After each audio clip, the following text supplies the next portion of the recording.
Isinagawa sa President Quirino Sultan Kudarat ang isang training sa mga barangay information officers para palakasin ang kanilang kakayanan at kaalaman para labanan ang pagkalat ng fake news. Si Orea Marie Belguera ng PIA SOC Surgeon para sa Balitang Pambansa.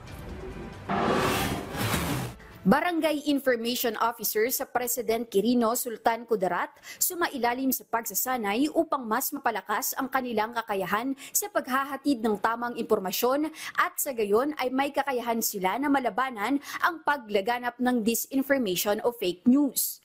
Pinangunahan ng Philippine Information Agency ang isang town hall meeting na aktibong nilahukan ng mga barangay information officers mula sa nasabing bayan. Sumailalim ang mga ito sa pagsasanay sa pagsusulat ng balita, fact-checking at pagpapalawak ng kanilang kaalaman sa content creation. Malaking tulong po yung seminar na gikandak po ng PIA dito po sa local government unit.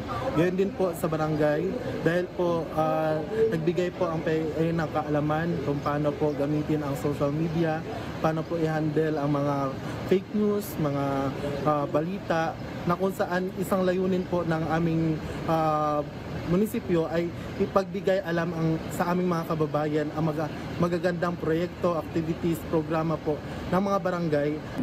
Ang bayan ng President Quirino ang kauna-unahang bayan sa probinsya ng Sultan Kudarat na bumuo ng Barangay Information Officers Network.